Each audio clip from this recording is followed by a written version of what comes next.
Chapter 3, Circumstances which mitigate criminal liability. Article 13, Mitigating circumstances.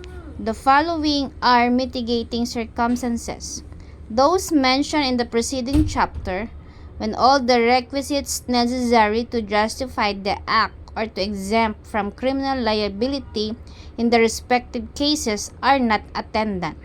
That the offender is under 18 years of age or over 70 years. In the case of the minor, he shall be proceeded against in accordance with the provisions of Article 80. Number 3. That the offender had no intention to commit so grave a wrong as that committed. Number 4. That sufficient provocation or threat on the part of the offended party immediately preceded the act. Number 5.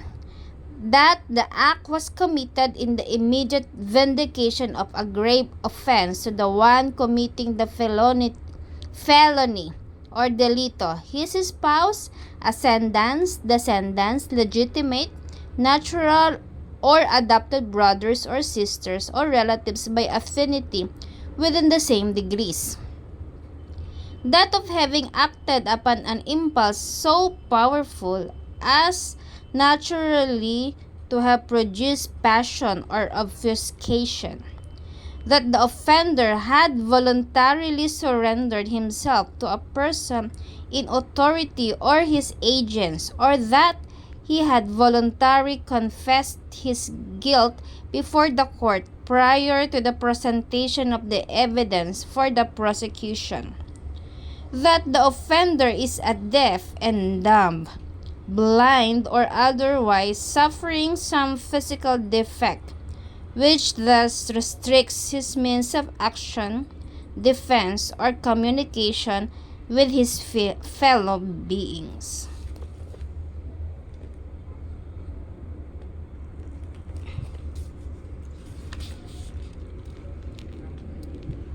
Number 9. Such illness of the offender as will diminish the exercise of the willpower of the offender without however depriving him of consciousness of his acts. And finally, any other circumstances of a similar nature and analogous to those above mentioned. Paragraph 1.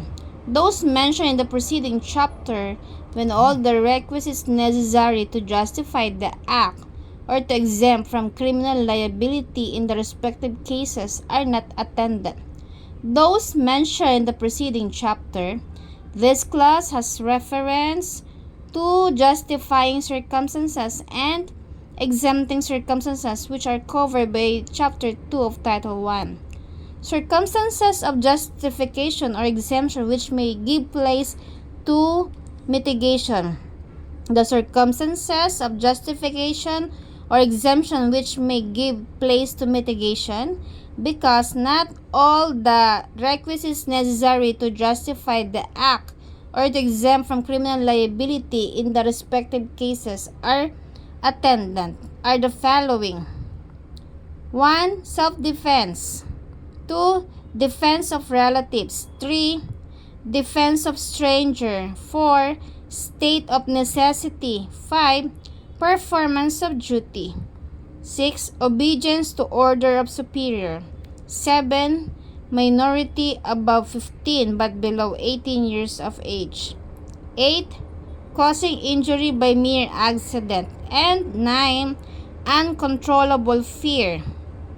Paragraphs 1 and 2 of Article 12 cannot give place to mitigation because, as stated by the Supreme Court of Spain, the mental condition of a person is indivisible, there is no middle ground between sanity and insanity, between presence and absence of intelligence.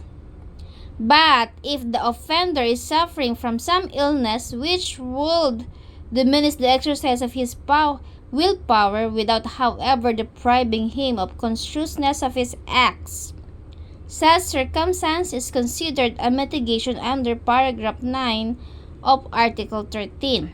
It would seem that one who is suffering from mental disease without however depriving one of consciousness of one's act may be given the benefit of that mitigating circumstance.